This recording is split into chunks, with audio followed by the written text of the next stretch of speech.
we have had some pretty significant cyber harassment in the States. Local to me, there was a hospital, and this got like all over the country and probably all over the world. A big referral center had a German Shepherd puppy that came in, it had eaten a skewer, and had perforated the diaphragm, abdomen, septic abdomen, like awful case, but it was this little puppy. And so they said, like, we'll surrender the dog because they couldn't afford the surgery. And then it came back as the vet's not giving me my dog back. They fixed the dog. Now they're adopting it out. And it turned into this huge thing. And people were sending them death threats, and they had to hire security. And people were stalking the employees online and finding out where they lived. So they took down all of their online presence so that they could protect their staff as much as possible.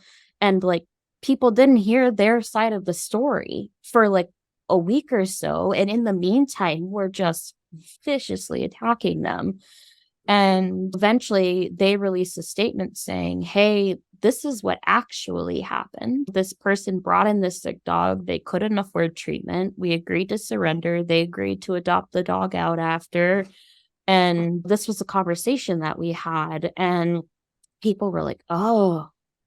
And, you know, but they're so quick to jump on that bandwagon of like, oh my God, they're the worst. And it turned into, again, like, not to see, like, always see the good and the bad and toxic positivity and all that jazz.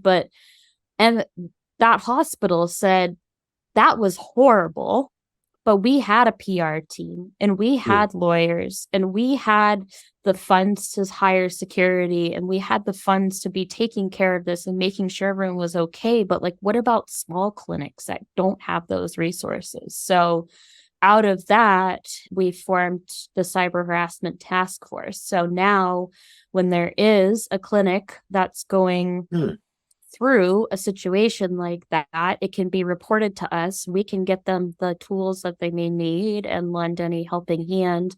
We also have a handbook that came from the hospital that was undergoing the attack that says, like, here's what you do. You turn off your Facebook reviews and don't engage and all of these things. Don't share the video. Don't do this. And it helps people to know like what steps they should take in the event that their clinic is undergoing something like that.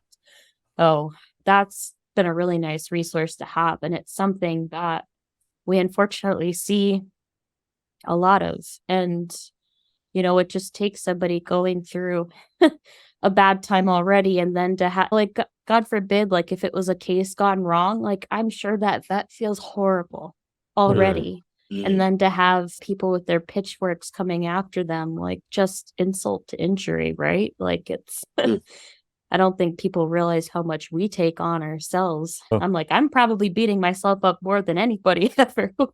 Well, quite, yeah. Yeah, absolutely.